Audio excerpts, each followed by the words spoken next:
Un millionnaire adopte la nièce du concierge comme sa propre fille malgré la haine de son propre fils, sans savoir que des années plus tard, sa femme et son fils pleureraient lorsque la fille. Avant de commencer l'histoire, n'oubliez pas de laisser un like et de vous abonner à la chaîne pour voir plus d'histoires comme celle-ci. La voiture s'arrêta lentement devant le domaine Weasley, un imposant manoir couvert de lierre se dressant sur le ciel gris de l'après-midi. Les grilles en fer forgé s'étaient ouvertes sans bruit à leur arrivée, mais pour Sharon, elles auraient tout aussi bien pu être une cage se refermant derrière elle. Ronald Weasley sortit le premier, son costume sur mesure impeccable malgré le temps humide. Sharon suivit, hésitante, sa petite silhouette presque engloutie par le manteau trop grand que quelqu'un avait drapé sur ses épaules lors des funérailles. La laine sentait une eau de Cologne inconnue, forte, chère. Ce n'était pas la sienne. Une rafale de vent balaya l'allée circulaire, soulevant les feuilles mortes et faisant bruire les arbres imposants bordant le domaine. Les bras maigres de Sharon se resserrèrent autour d'elle. La maison était trop grande, trop majestueuse, trop inconnue. Derrière elle, Deborah Weasley descendit gracieusement de la voiture, ajustant ses gants tout en observant la scène. Son expression était illisible, mais la tension dans sa mâchoire trahissait son malaise. « Entre » dit Ronald, sans méchanceté mais sans chaleur invitante. Les jambes de Sharon bougèrent d'elles-mêmes, le suivant à la traîne. Le gravier crissa sous ses chaussures, un petit son solitaire dans le vaste vide du domaine. Elle n'avait plus rien. Ils étaient revenus des funérailles de Josh il y a seulement une heure. L'odeur de terre humide s'accrochait encore au sens de Sharon. La vue du cercueil, les murmures étouffés de sympathie, le poids creux dans sa poitrine. Josh, son grand-père qui l'avait élevé, était parti. Pendant 30 ans, Josh avait servi les Weasley. Il avait été le premier à arriver chaque matin et le dernier à partir le soir, sans jamais se plaindre des hivers froids ou des étés étouffants. Il était là depuis les débuts, quand le père de Ronald Weasley, le premier propriétaire du manoir, l'avait engagé à la fin de la construction. Josh avait vu Samuel faire ses premiers pas et l'avait porté sur ses épaules à travers le jardin. Et pourtant, à la fin, il était mort seul dans une petite chambre des quartiers des domestiques, emporté par la fièvre avant même que quiconque réalise à quel point il était malade. Maintenant, Sharon était seule aussi. Ronald avait pris la décision au cimetière. Pas un grand discours, pas un vœu dramatique, juste une simple déclaration faite avec le genre de certitude qui ne laissait aucune place à la discussion, « Elle reste avec nous ». Ce n'était pas une question. Dès l'instant où elle entra, elle sentit le poids des regards, des domestiques jetant des coups d'œil derrière les rideaux, leurs murmures à peine dissimulés. L'air sentait la pluie, le bois ciré et quelque chose de vaguement floral, comme si les murs même de cette maison avaient été imprégnés d'élégance depuis des générations. Deborah Weasley se tenait près de l'entrée, élégante dans une robe bleu marine qui lui allait comme une seconde peau. Son visage était illisible, son regard perçant balayant Sharon avant de se tourner vers Ronald. « Je suppose que c'est donc votre décision ?» demanda-t-elle, sa voix fraîche mais pas méchante. « Oui » répondit simplement Ronald. Sharon regarda de l'un à l'autre, incertaine de sa place dans cet échange. Puis des pas rapides, irrités. Samuel, le garçon de 14 ans, se tenait en haut de l'escalier de marbre, les bras croisés sur sa poitrine, les yeux brûlants d'une émotion proche du mépris. Il était grand pour son âge, ses cheveux noirs légèrement ébouriffés, son expression un masque d'indifférence soigneusement travaillé. « Tu ne peux pas être sérieux, dit-il, adressant ces mots à son père mais sans prendre la peine de baisser la voix. Tu l'as amenée ici. » La posture de Ronald ne changea pas. « Elle reste avec nous. » Samuel laissa échapper un rire sec, secouant la tête. « Alors quoi, on collectionne les orphelins maintenant ?» Son regard se tourna brusquement vers Sharon, vif et scrutateur. Où est-elle censée dormir? Dans les quartiers des domestiques? Un silence s'étira entre eux. Elle aura une chambre, dit Ronald, son ton teinté de finalité. Samuel ricana mais ne discuta pas. Au lieu de cela, il tourna les talons et disparut dans le couloir, ses pas s'éloignant en écho dans l'espace caverneux. Sharon expira lentement, la tension enserrant sa poitrine ne se relâchant que légèrement. Deborah laissa échapper un soupir silencieux, lissant des plis invisibles sur sa robe. Puis, d'un signe de tête à l'une des femmes de chambre, elle dit « Montrez-lui la chambre d'amis ». Une femme en uniforme impeccable s'avança et fit signe à Sharon de la suivre. Les murmures étouffés du personnel les suivaient tandis qu'elle traversait les couloirs. Le manoir était trop grand, trop majestueux, trop froid. Chaque pas de Sharon semblait déplacé, comme si elle s'introduisait dans une vie où elle n'avait pas le droit d'entrer. Les murs étaient ornés de tableaux et les lustres au-dessus scintillaient d'une sorte d'opulence silencieuse qui lui serrait la poitrine. Elles s'arrêtèrent devant une porte au fond du couloir. La femme de chambre la poussa, révélant une chambre modeste, petite comparée au reste de la maison, mais toujours plus luxueuse que tout ce que Sharon avait jamais connu. Un lit à baldaquin, d'épais rideaux, un bureau et une armoire finement sculptée. Le dîner est à 19h, dit la femme de chambre avant de sortir, la porte claquant doucement derrière elle. Sharon resta là un long moment, ses doigts effleurant les bords de la couverture pliée au pied du lit. Tout semblait trop propre, trop intact. Elle devrait être reconnaissante, elle devrait être soulagée. Au lieu de cela, elle grimpa sur le matelas, ramena ses genoux contre sa poitrine et fixa le plafond. Quelque part dans le manoir, le faible bourdonnement d'une conversation flottait dans les couloirs. Elle était ici, mais elle n'était pas chez elle et elle n'était pas sûre de l'être un jour. La lumière du matin filtrait à travers les lourds rideaux du domaine Weasley, projetant de longues traînées dorées sur les parquets cirés. Dehors, le chant des oiseaux pénétrait à peine les épaisses vitres, étouffé comme un écho d'un monde auquel Sharon n'appartenait plus. Elle se tenait devant le grand miroir de sa chambre d'amis, ses mains lissant le devant de sa robe, l'une des rares possessions qu'elle avait d'avant. Le tissu délavé était soigneusement repassé, mais il était indéniable qu'il n'avait pas sa place dans cette maison, pas parmi les soies et les satins auxquels les Weasley étaient habitués. Elle avait passé la nuit recroquevillée sous les épaisses couvertures inconnues, le sommeil venant par accès agités. La grandeur de la chambre aurait dû être réconfortante, mais l'immensité ne faisait qu'approfondir sa solitude. Maintenant, alors qu'elle sortait dans le couloir, elle se déplaçait prudemment, comme si elle avait peur de déranger l'air. En bas, l'odeur du pain frais et du café persistait dans l'air, un contraste frappant avec le silence feutré du manoir. Elle hésita à l'entrée de la cuisine, observant les femmes de chambre se déplacer avec une efficacité silencieuse, cassant des œufs, versant du thé, disposant de la porcelaine fine sur des plateaux en argent.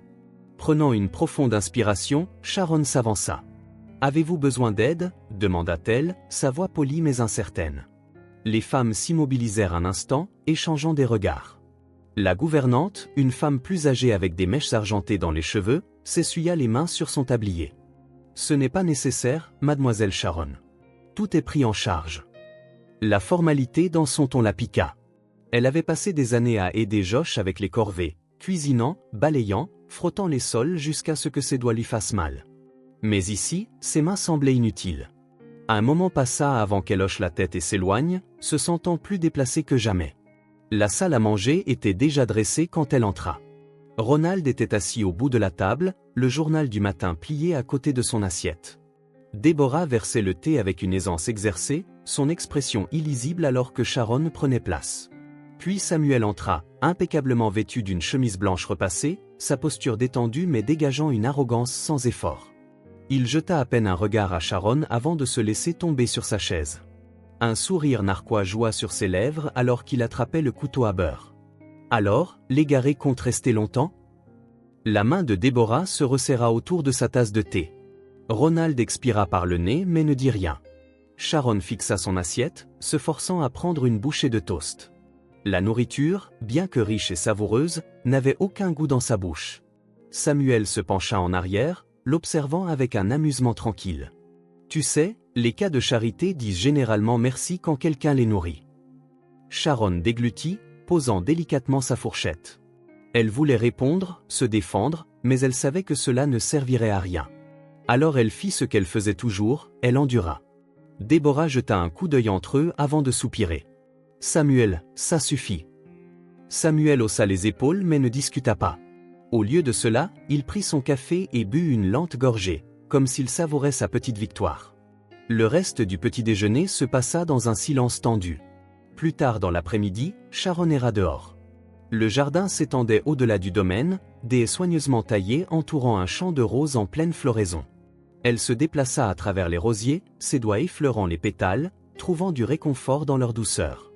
Josh avait adoré les roses, leur chuchotant toujours pendant qu'il taillait les tiges, disant qu'elles poussaient mieux quand on leur parlait gentiment. Une ombre tomba sur elle. Elle se tourna pour voir Ronald debout à quelques pas, les mains dans les poches. Il l'observa alors qu'elle s'agenouillait près d'un parterre de fleurs, ajustant soigneusement la terre autour des racines d'une tige flétrissante. « Vous aimez le jardin » observa-t-il. Sharon hocha la tête, essuyant ses mains contre sa jupe. Josh disait toujours que les plantes ont besoin de patience. Que si on prend soin d'elle, elles prennent soin de nous. Ronald fredonna pensivement, son regard s'attardant sur elle, mais il n'insista pas. Le dîner est à 19 heures, fut tout ce qu'il dit avant de se retourner et de retourner vers la maison. Cette nuit-là, alors que Sharon se préparait pour le lit, elle trouva sa robe pliée soigneusement sur la chaise près de la coiffeuse. Mais en la ramassant, son souffle se coupa. De l'encre noire tachait le tissu en longues traces délibérées, ruinant la seule chose qui lui restait et qui lui semblait appartenir. Elle n'eut pas besoin de deviner qui avait fait ça. Ses doigts tremblèrent seulement un instant avant qu'elle ne se redresse, prenant une profonde inspiration. Au lieu de pleurer, au lieu de courir le dire à quelqu'un, elle porta simplement la robe à la salle de bain, remplit le lavabo d'eau et commença à frotter. L'encre ne partait pas. Pourtant, elle ne s'arrêta pas. Des heures plus tard, Déborah passa devant la porte et s'arrêta. À travers la petite fente, elle vit Sharon penchée sur le lavabo, les mains rouges à force de frotter, son visage calme mais déterminé. Pour la première fois depuis l'arrivée de la fille, quelque chose changea en Déborah. Pitié, admiration, ou peut-être quelque chose de plus. Les jours se fondirent en semaines, et les semaines en mois. La vie au manoir Weasley s'installa dans un rythme silencieux et tacite, où Sharon existait en marge, ne demandant jamais, n'imposant jamais, observant seulement et s'adaptant. Elle avait appris que le domaine Weasley fonctionnait comme une pièce de théâtre soigneusement orchestrée, où chaque mouvement avait sa place et chaque silence avait un sens. Les sols en marbre brillaient sous la douce lueur des lustres, l'air portait une odeur perpétuelle de bois ciré et de lys frais, et les voies qui remplissaient les couloirs étaient toujours mesurées, toujours retenues. Sharon se déplaçait dans le manoir avec une aisance exercée, pliant le linge dans la buanderie avant que les femmes de chambre ne puissent le faire, redressant les livres sur les étagères quand personne ne regardait, essuyant les bords du piano à queue même si elle n'avait jamais entendu personne en jouer. C'était sa façon de prouver qu'elle était utile, qu'elle avait sa place ici, même si personne ne le lui disait explicitement. Ronald le remarqua. C'était dans la façon dont il l'apercevait ajustant les rideaux dans le salon, dans la façon dont il la voyait agenouillée dans le jardin, s'occupant des roses sans qu'on le lui ait jamais demandé. Cela lui rappelait Josh, le dévouement silencieux, une présence qui n'exigeait pas mais méritait plutôt sa place. Un soir, alors que Ronald était assis dans son bureau, feuilletant une pile de documents, il leva les yeux alors que Sharon passait devant la porte ouverte. « Sharon » appela-t-il, sa voix calme et ferme. Elle s'arrêta, entrant timidement dans la pièce. « Oui, monsieur ?» Il lui fit signe de s'approcher.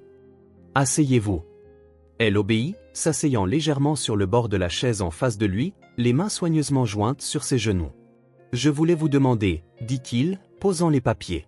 « Comment trouvez-vous la vie ici ?» Sharon hésita. C'était la première fois qu'il lui demandait quelque chose d'aussi direct. « C'est différent, » dit-elle prudemment, incertaine de la réponse qu'il attendait. « Mais je suis reconnaissante d'être ici. » Il hocha lentement la tête, comme s'il pesait ses mots. Puis, après un temps, il se pencha légèrement en avant. « Vous êtes une fille intelligente, Sharon. » « Je le vois. » Une lueur de quelque chose d'inconnu monta dans sa poitrine, quelque chose dangereusement proche de l'espoir. « Je veux organiser un tuteur pour vous, » continua-t-il. « Quelqu'un qui peut s'assurer que vous recevez une éducation appropriée. » Sharon cligna des yeux. L'offre était inattendue, presque surréaliste. L'éducation ne lui avait jamais été promise auparavant. C'était toujours un privilège réservé aux autres, quelque chose qu'elle n'avait observé que de l'extérieur. Elle ouvrit la bouche pour le remercier, mais avant qu'elle ne puisse parler, la porte s'ouvrit brusquement. Samuel se tenait dans l'embrasure, le visage tordu d'incrédulité. « Tu lui donnes un tuteur ?» L'expression de Ronald resta illisible. « Oui. » Samuel laissa échapper un rire sans joie, entrant davantage dans la pièce. « Elle ne fait pas partie de nous. » Sharon baissa le regard, souhaitant disparaître dans le tissu de la chaise. « Elle vit dans cette maison, » dit calmement Ronald. « Cela fait d'elle l'une des nôtres. » Samuel ricana, secouant la tête. « C'est une égarée que tu as recueillie par pitié. Tu penses que lui donner une éducation fera d'elle ta fille ?» Sa voix était tranchante et mordante, mais en dessous se cachait autre chose, quelque chose que Sharon ne pouvait pas tout à fait nommer. « Ça suffit, » dit Ronald, son ton portant le poids de la finalité. Samuel serra la mâchoire mais n'insista pas. Au lieu de cela, il tourna brusquement les talons et sortit de la pièce, ses pas résonnant dans le couloir. Le silence s'installa de nouveau entre eux. Ronald expira par le nez, pinçant brièvement l'arête de celui-ci avant de regarder à nouveau Sharon. « Ignorez-le. » Sharon hocha la tête, bien que la tension dans sa poitrine rende la respiration difficile. Vous commencerez vos leçons la semaine prochaine. Elle déglutit difficilement. Merci. Ronald hocha simplement la tête et retourna à ses papiers, la congédiant sans un autre mot.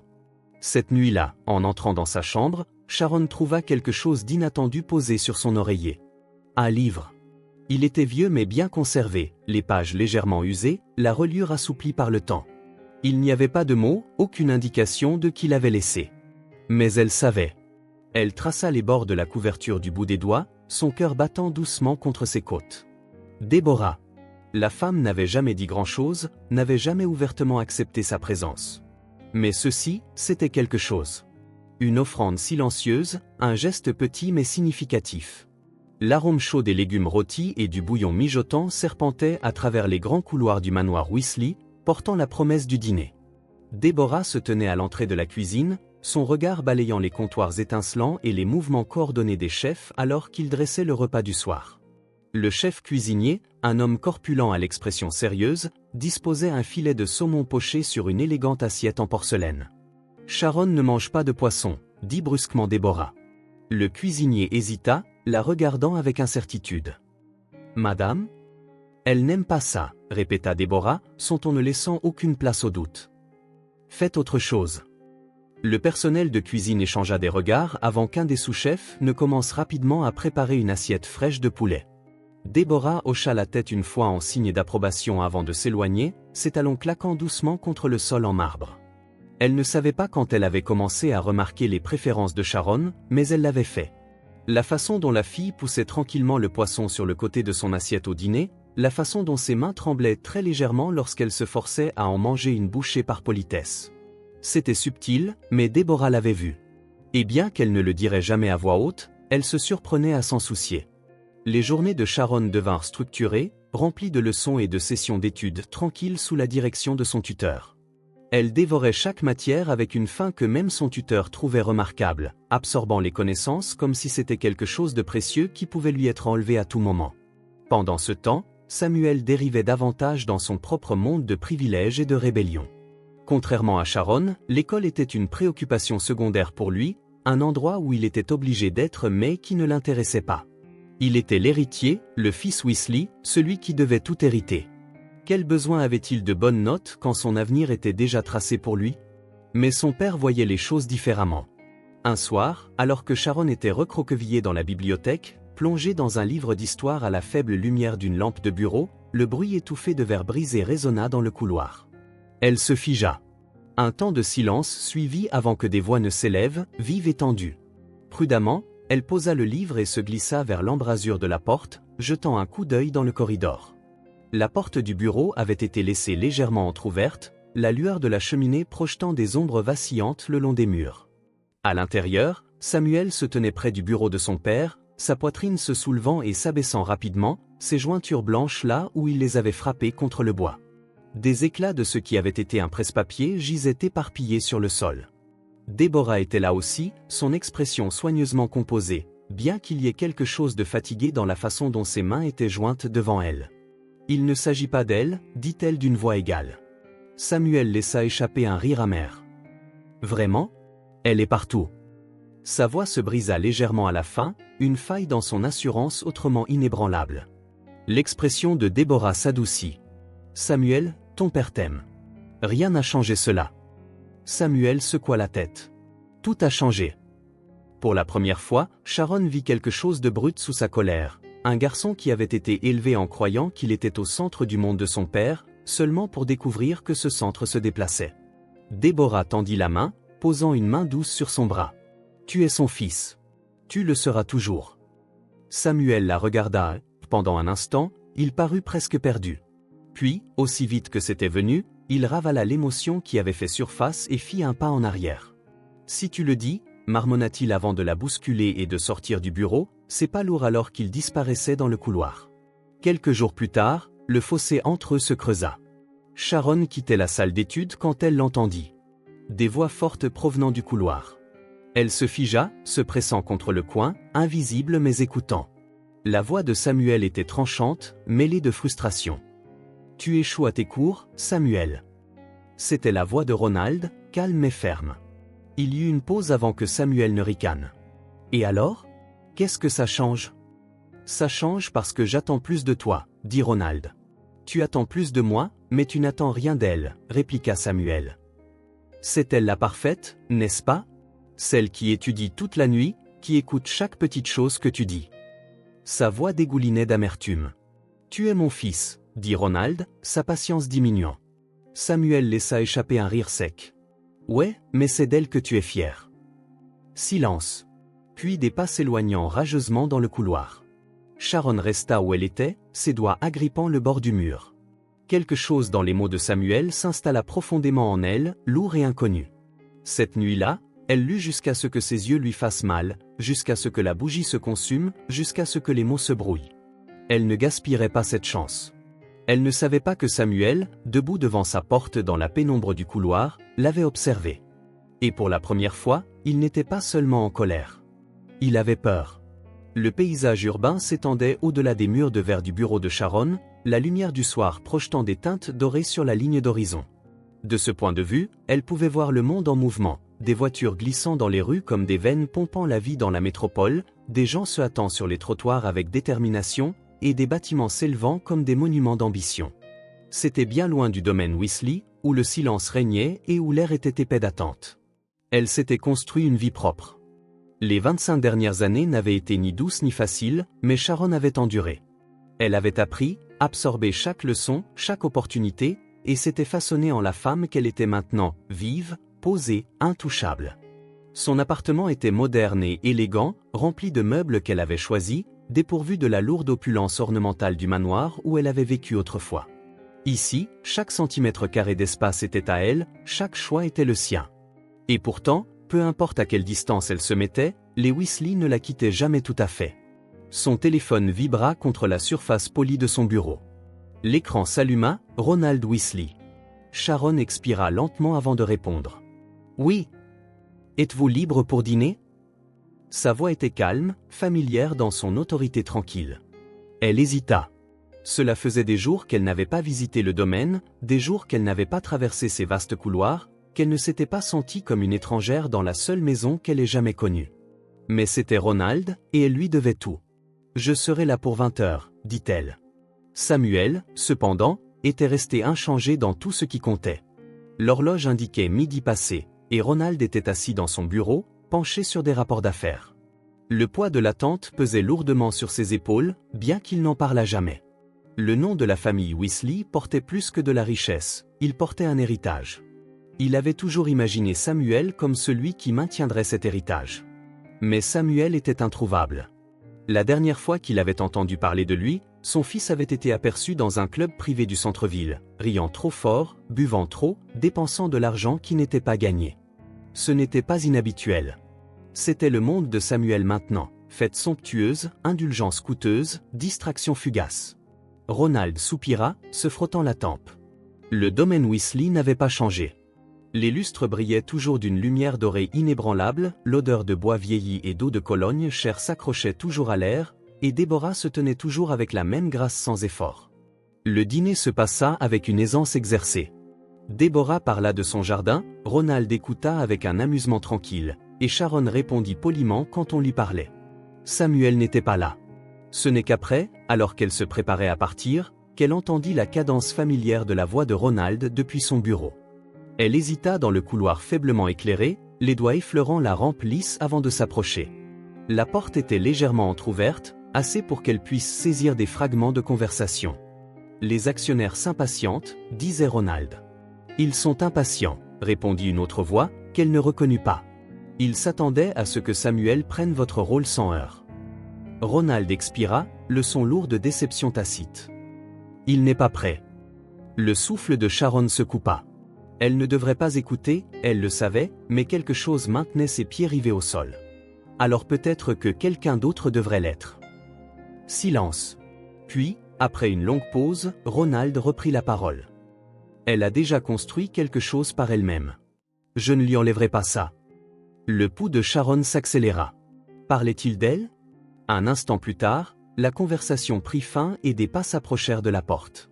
Elle se retourna brusquement, reculant juste au moment où la porte s'ouvrait. Le regard de Ronald se posa sur elle, illisible dans la pénombre. « Vous avez entendu. » Ce n'était pas une question. Sharon redressa les épaules. « Je n'essayais pas de... » Il l'étudia un moment avant de s'écarter, désignant la pièce ouverte. « Entrez. » Elle hésita, puis entra. La chaleur de la cheminée projetait de longues ombres sur les murs. Ronald s'assit à son bureau, joignant les mains. « Comment vont les affaires ?» Sharon cligna des yeux face au changement brutal. « Elles sont stables, dit-elle prudemment. Nous nous étendons sur les marchés internationaux. » Il hocha la tête, apparemment sans surprise. « Bien. » Le silence s'étira entre eux. Puis, finalement, il se pencha en arrière. « Vous avez toujours appris vite. » Elle fronça légèrement les sourcils. « Ron. » Il leva une main. « Je n'ai pas besoin que vous repreniez l'entreprise, Sharon. Ce n'est pas pour ça que je voulais vous voir. » Son expression s'adoucit très légèrement. « Mais je pensais que vous devriez savoir la vérité. » Ses doigts se crispèrent sur ses côtés. « Que vous ne pensez pas que Samuel puisse gérer ?» Ses yeux s'assombrirent. « J'aime mon fils, mais il... » Ronald expira. Il n'a jamais été intéressé par l'apprentissage. Quelque chose dans son ton lui serra la poitrine. « Et moi, je l'étais » demanda-t-elle doucement. Ronald eut un petit hochement de tête presque imperceptible. « Vous avez toujours écouté. » Le feu crépita, remplissant le silence entre eux. Sharon avait passé des années à écouter des conversations qui ne lui étaient pas destinées, des leçons que Samuel avait rejetées, des vérités subtiles et tacites de cette maison. Et d'une manière ou d'une autre, sans le vouloir, elle avait appris. Et Samuel, non. Sharon quitta le domaine cette nuit-là avec une tempête brassant en elle, ses pensées tournant en boucle sans fin. Elle avait passé des années à se battre pour prouver qu'elle appartenait, pour montrer qu'elle valait plus qu'un cas de charité. Et pourtant, même maintenant, le fossé entre elle et Samuel n'avait fait que s'élargir. Elle avait construit quelque chose à partir de rien, on lui avait tout donné et il l'avait gaspillé. Et Ronald le savait. Et Samuel le savait aussi. De l'autre côté du couloir, il trébucha dans la maison, ivre, à minuit. Il avait passé la soirée à se noyer dans l'indulgence, ignorant la conversation qui venait d'avoir lieu. La conversation qui allait tout changer. Il avait toujours supposé que sa place dans la famille, dans l'entreprise et dans le monde lui revenait de droit. Mais Sharon venait de faire le premier pas pour lui prouver le contraire. L'automne était arrivé tranquillement, apportant avec lui l'odeur des feuilles humides et le mordant vif de l'air qui se rafraîchissait.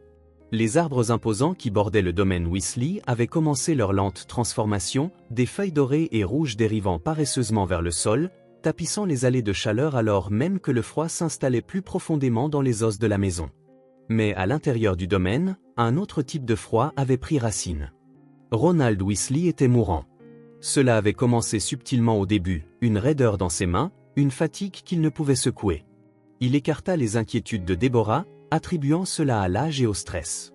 Mais vinrent ensuite les jours où il ne se levait pas pour le petit déjeuner, les moments où il oubliait des détails qu'il rappelait autrefois avec aisance. Les médecins furent appelés, leurs expressions graves, leurs mots enveloppés de prudence. Une maladie sans remède. L'homme qui avait autrefois commandé des salles de conseil et des domaines avec une autorité tranquille était maintenant confiné à un lit, sa forte carrure réduite à la fragilité, son esprit vif émoussé par la marche inévitable du temps. Sharon lui rendait visite quotidiennement. Elle lui lisait ses livres préférés, des livres sur l'histoire, sur les grands hommes qui ont bâti des empires, sur les héritages laissés derrière eux. Parfois il écoutait, d'autres fois il regardait au-delà d'elle, les yeux fixés sur quelques lointains souvenirs, son esprit vagabondant vers des endroits qu'elle ne pouvait suivre. Samuel ne venait pas. Au début, il trouvait des excuses, réunions d'affaires, affaires urgentes, rendez-vous qui n'existaient jamais vraiment. Puis il cessa simplement de les mentionner. L'absence devint bruyante, plus forte que les mots, la négligence silencieuse s'installant sur la maison comme une brume suffocante. Un soir, alors que Sharon était assise près du lit de Ronald, lisant à voix basse, il parla soudainement, sa voix plus rauque qu'elle ne l'avait été depuis des jours. « Tu es toujours là. » Elle ferma le livre, le regardant. « Bien sûr. » Il expira lentement, sa poitrine se soulevant à peine. « Tu as toujours écouté. » Elle déglutit. « Et vous aviez toujours quelque chose qui valait la peine d'être écouté. » Un léger sourire effleura ses lèvres, mais il fut fugace. Ses doigts tressaillirent légèrement contre la couverture. Je pensais avoir plus de temps. Sharon ne répondit pas. Il n'y avait rien à dire. Cette nuit-là, la maison était étrangement calme.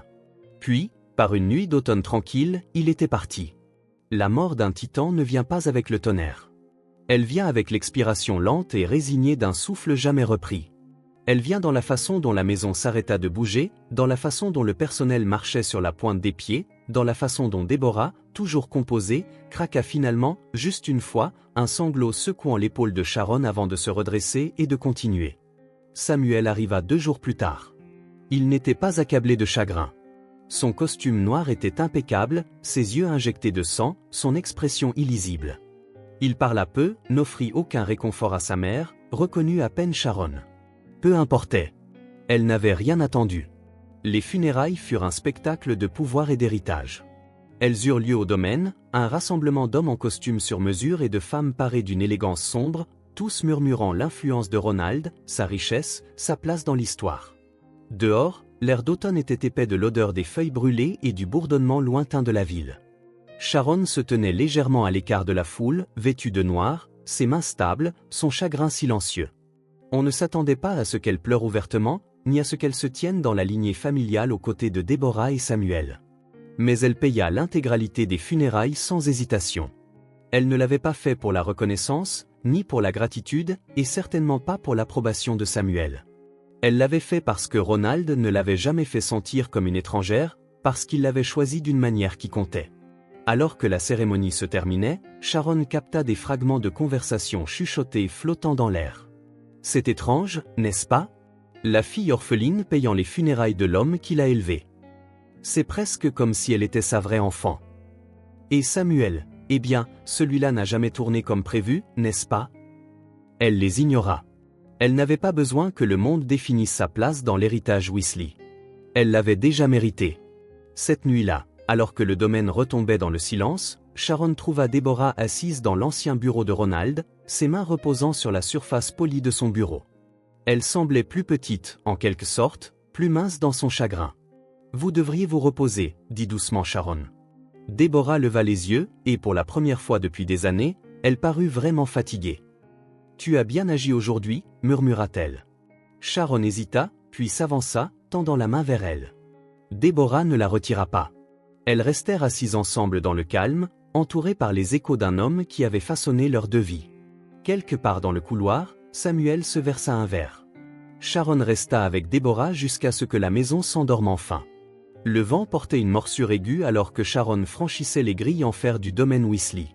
L'automne s'était approfondi depuis le décès de Ronald, les feuilles autrefois dorées maintenant humides et brunes, éparpillées sur le chemin de pierre menant à la grande entrée.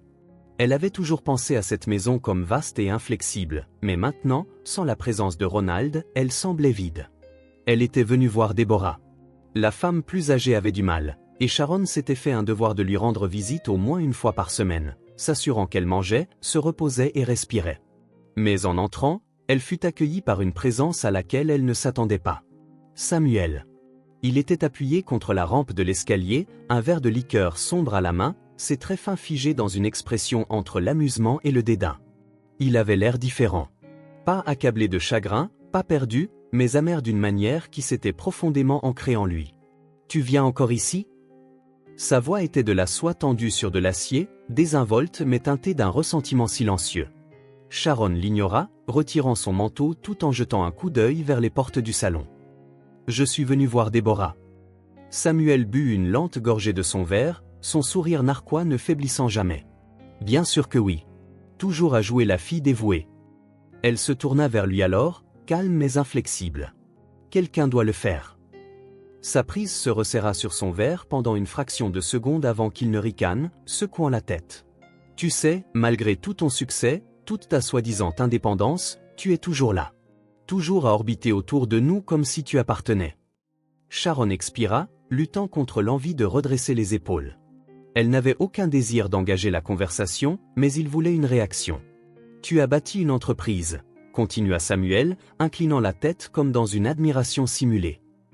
C'était quoi déjà? La mode? Des vêtements? Quelque chose qui disparaît quand les tendances changent. Il but une autre lente gorgée, les yeux se plissant. Pendant ce temps, je dirige un empire. l'empire de notre père. Celui dont tu étais si désespéré de faire partie. Elle l'observa un long moment, notant les légères ombres sous ses yeux et la crispation de sa mâchoire qui était juste un peu trop tendue. Puis elle sourit.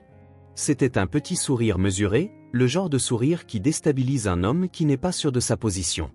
Tu as raison, dit-elle doucement. J'ai construit quelque chose. Et contrairement au tien, le mien ne s'effondre pas. L'expression de Samuel vacilla juste un instant. Puis il rit, secouant la tête. Tu as toujours eu la langue bien pendue. Il se détacha de la rampe et passa devant elle, s'arrêtant juste assez longtemps pour murmurer. Mais ce monde ne récompense pas l'ambition quand tu n'as pas le pouvoir pour la soutenir. Sharon ne se retourna pas pendant qu'il s'éloignait.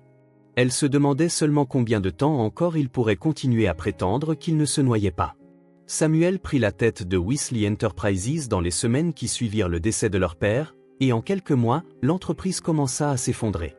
Investissement mal calculé, partenariat qui tourne mal, clients qui partent. L'entreprise qui avait autrefois été synonyme de pouvoir et de stabilité reposait maintenant sur des bases fragiles, ses actions chutant, sa salle de conseil remplie de doutes murmurés. L'empire que Ronald avait passé une vie à construire s'effilochait lentement, et Samuel, aveuglé par l'ego, refusait de le voir. Les journaux n'étaient pas tendres. Weasley Enterprises face à la crise financière, l'héritier Weasley peut-il maintenir l'héritage de son père, une dynastie en péril? Deborah, autrefois le pilier silencieux de la famille, ne pouvait qu'observer avec impuissance. Elle l'avait vu venir avant Samuel. Elle l'avait vu dans la façon dont les actionnaires s'agitaient lors des réunions, dans la façon dont les conseillers de confiance parlaient à voix basse quand ils pensaient qu'elle n'écoutait pas. Et pire que tout, elle le voyait en Samuel lui-même, le désespoir, les nuits tardives remplies de liqueurs chères et de rapports non lus, la confiance creuse d'un homme qui avait hérité du pouvoir mais pas de la sagesse pour le manier. Mais il n'écoutait pas. Ni elle, ni personne. Et certainement pas Sharon. L'entreprise de Sharon prospérait pendant que Samuel perdait de l'argent. Elle s'étendait. Ce qui avait commencé comme une marque de luxe de niche était devenu un empire à part entière, avec des investisseurs faisant la queue, désireux de faire partie de sa vision. Les gros titres étaient cruellement ironiques, Weasley Industries s'effondre tandis que l'empire de la mode de Sharonville monte en flèche, l'héritage Weasley en péril. Pendant ce temps, une orpheline construit le sien. Elle n'avait pas cherché à leur faire de l'ombre, mais peut-être que le destin avait un sens cruel de la justice. Elle n'avait pas vu Deborah depuis plus d'un mois lorsqu'elle reçut un appel du domaine. La voix de Deborah était douce au téléphone, lasse d'une manière qui s'installa profondément dans la poitrine de Sharon. « J'ai besoin de te voir, dit-elle. » Ce soir-là, alors que Sharon franchissait la grande entrée du manoir Weasley, elle ne fut pas accueillie par l'hostilité, mais par le silence. Et puis une confession tranquille. « L'entreprise s'effondre, » murmura Deborah, le poids des mots pesant dans l'espace entre elles. L'estomac de Sharon se noua. Pas de victoire, pas de satisfaction, mais quelque chose de beaucoup plus compliqué. Elle avait passé toute sa vie à regarder Samuel gaspiller ce qu'on lui avait donné. Et maintenant le coût de son arrogance devenait trop grand pour être ignoré.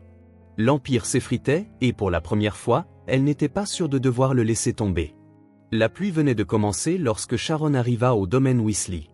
Ce n'était pas une pluie battante, juste une bruine constante qui rendait l'air humide et les routes glissantes, le genre de pluie qui chuchote des fins plutôt que de les annoncer avec le tonnerre. Elle sortit de sa voiture, resserrant son manteau autour d'elle alors qu'elle se dirigeait vers la grande entrée. Le manoir se dressait toujours comme il l'avait toujours fait, un monument imposant de pouvoir et de richesse. Mais quelque chose semblait différent maintenant, vieilli, las, vide. Deborah attendait dans le salon, sa posture droite mais son visage tiré. Elle paraissait plus âgée que dans le souvenir de Sharon, le poids du chagrin et de l'inquiétude s'installant sur ses traits comme de fines fissures dans la porcelaine. Le conseil d'administration est agité, dit Deborah sans préambule, sa voix calme mais ferme. Il réclame des mesures. Les actionnaires veulent de la stabilité. Elle hésita, comme si elle répugnait à prononcer les mots suivants, ils ne font plus confiance à Samuel. Sharon expira lentement, ses doigts traçant le bord de la manche de son manteau. Elle s'y attendait. À quel point est-ce grave ? Demanda-t-elle. Les lèvres de Deborah se pressèrent l'une contre l'autre avant qu'elle ne réponde, très grave. Le silence s'étira entre elles, rempli seulement par le faible tic-tac de l'horloge ancienne dans le coin. Finalement, Deborah reprit la parole, plus doucement cette fois, il ne m'écoutera pas. Bien sûr qu'il ne le ferait pas. Samuel avait passé toute sa vie à ignorer les avertissements qu'il ne voulait pas entendre. Sharon hocha la tête une fois. « Je vais lui parler. » Elle trouva Samuel dans le couloir, appuyé contre le chariot-bar dans le bureau, un verre de whisky en équilibre entre ses doigts. Il leva les yeux quand elle entra, son expression passant de l'épuisement à l'irritation en un instant. « Ah » dit-il traînant les mots, faisant tourner le liquide ambré dans son verre.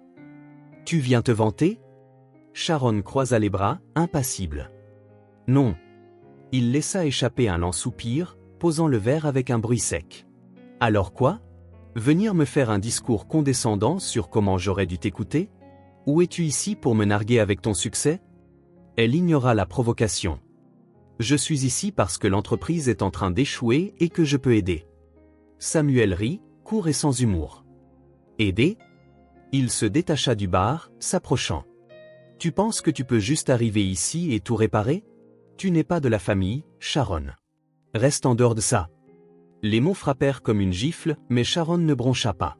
Au lieu de cela, elle soutint son regard, inébranlable. « Je ne fais pas ça pour toi. » Sa voix était égale et mesurée, mais il y avait de l'acier en dessous. « Je le fais pour lui.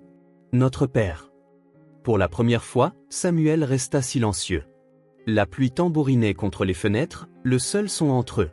Puis, finalement, il détourna le regard. La salle de conseil était silencieuse.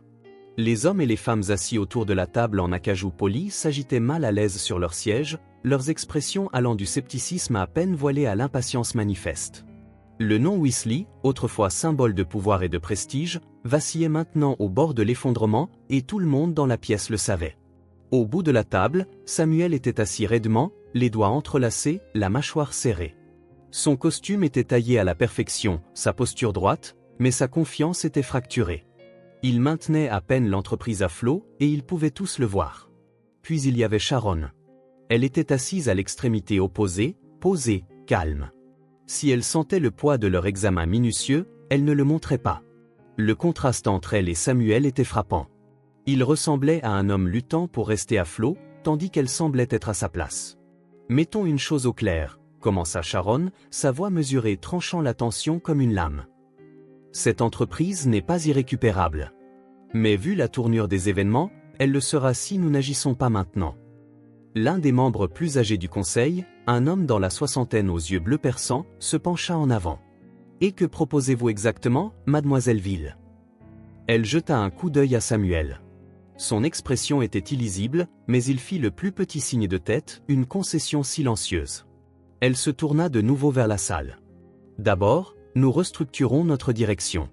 Samuel et moi travaillerons ensemble en tant que co-dirigeants. » Des murmures parcoururent la salle de conseil, pour stabiliser les opérations et regagner la confiance des investisseurs. Une des dirigeantes, une femme dans la cinquantaine avec un carré élégant, haussa un sourcil. « Et pourquoi devrions-nous vous faire confiance pour cela ?» Sharon sourit, froidement et posément. « Parce que j'ai bâti une entreprise à partir de zéro, et contrairement à celle-ci, la mienne est florissante. » Les murmures s'intensifièrent, et cette fois, ils portaient un ton différent, la considération. Samuel se redressa sur son siège, dépassant l'amertume qui persistait encore. Weasley Enterprises a toujours représenté la force. Cela n'a pas changé. Mais nous devons nous adapter. Sharon comprend les marchés modernes, et nous serions stupides de ne pas utiliser cela à notre avantage. C'était la première fois qu'il parlait d'elle comme d'une égale. Une longue pause suivit avant que le président du conseil n'hoche finalement la tête. « Alors voyons ce que vous pouvez faire. » Les premières semaines furent un enfer. Samuel était ancré dans ses habitudes, habitué à travailler seul, habitué à ce que les gens se plient à son autorité. Sharon était vive et implacable, refusant de flatter son ego, contestant chacune de ses décisions dépassées. Les disputes étaient inévitables. « C'est une marque de luxe, pas une start-up à la mode », lança Samuel un soir, jetant un rapport sur la table. « Et cette mentalité est exactement la raison pour laquelle vous perdez des clients », rétorqua Sharon. « Vous ne pouvez pas vous attendre à ce que le monde reste le même juste parce que ça a fonctionné pour vous une fois. » Sa mâchoire se serra. Cette entreprise a été bâtie sur la tradition.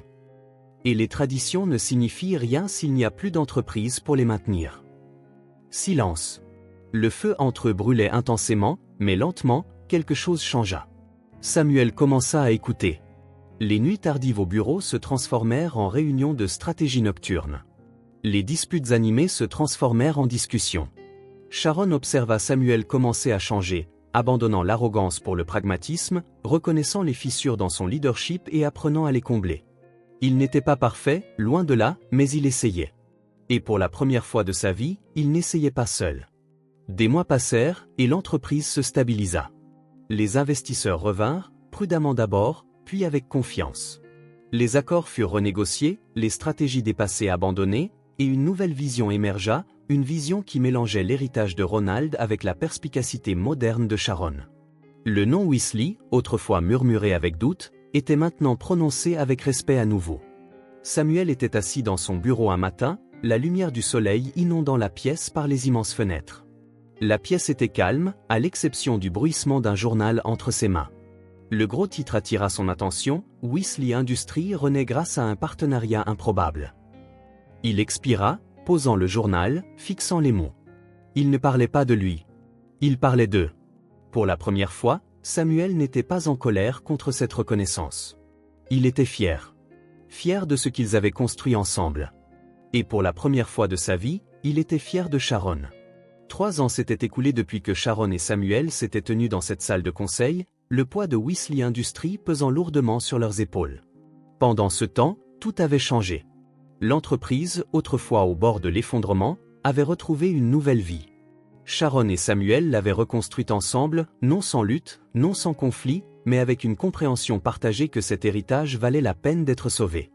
Et maintenant, par cet après-midi d'été chaud, Sharon se tenait devant un miroir, lissant la dentelle délicate de sa robe de mariée. Un léger sourire étirait les coins de ses lèvres. Aujourd'hui, il ne s'agissait pas d'affaires. Aujourd'hui, il s'agissait d'amour. Michael était entré dans sa vie quand elle s'y attendait le moins, un homme si différent du monde dans lequel elle avait grandi.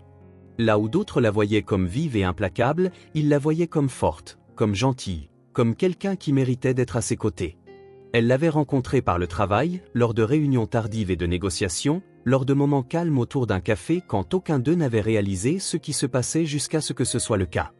Il avait été là quand elle était épuisée, quand le poids de l'entreprise menaçait de la noyer. Il n'avait jamais rien demandé en retour. Il s'était simplement tenu à ses côtés. Et maintenant, il attendait au bout de l'allée. Le soleil était chaud cet après-midi-là, projetant une douce lumière dorée à travers les vitraux de la cathédrale. L'air sentait les roses fraîches, leurs pétales ivoire pâle disposés méticuleusement le long des bancs.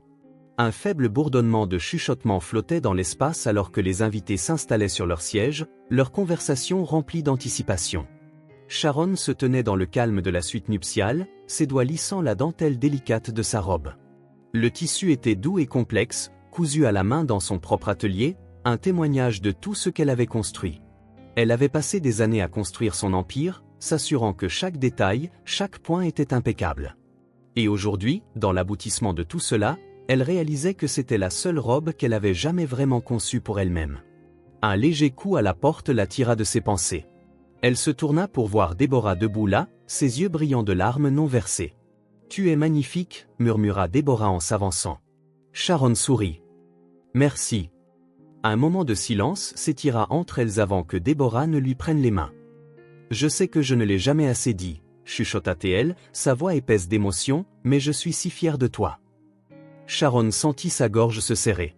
Pendant des années, elle n'avait jamais cherché l'approbation de Déborah, mais l'entendre maintenant, à ce moment précis, importait plus qu'elle ne pourrait jamais l'expliquer. Elle serra les mains de Déborah. « Vous avez toujours été comme une mère pour moi. » Une seule larme glissa sur la joue de Déborah, mais elle l'essuya rapidement, offrant un petit sourire tremblant. « Allez, dit-elle en s'éclaircissant la gorge. Ton cavalier attend. » Samuel se tenait à l'entrée de la chapelle, les mains dans les poches, son expression illisible. Sharon n'était pas sûre qu'il accepterait quand elle lui avait demandé de l'accompagner à l'hôtel. Il y avait eu un long silence, une hésitation qui lui avait fait se demander si elle avait dépassé les bornes. Mais ensuite, il avait expiré, hochant la tête une fois, presque à contre-cœur. Et maintenant, ils étaient là. Samuel bougea, jetant un coup d'œil vers elle. « Es-tu sûre de vouloir que je fasse ça ?» Elle haussa un sourcil. « Tu recules maintenant ?» Il laissa échapper un petit rire étouffé, secouant la tête. « Non. Je ne suis juste toujours pas sûr pourquoi tu m'as demandé. » Sharon l'étudia un moment avant de parler. « Parce que tu es mon frère, dit-elle simplement. Samuel ne répondit pas tout de suite. Au lieu de cela, il lui offrit son bras. « Finissons-en. » Elle le prit, et alors qu'ils commençaient leur lente marche dans l'allée, il se pencha légèrement, sa voix juste assez basse pour qu'elle l'entende. « Papa serait fier de toi. » Sharon sentit quelque chose se briser en elle. La musique monta, les invités se levèrent, et au bout de l'allée, Michael attendait, ses yeux remplis de rien d'autre que d'amour. Déborah regardait depuis le premier rang, tamponnant ses yeux avec un mouchoir délicat. Et pour la première fois de sa vie, Sharon sentit qu'elle appartenait vraiment.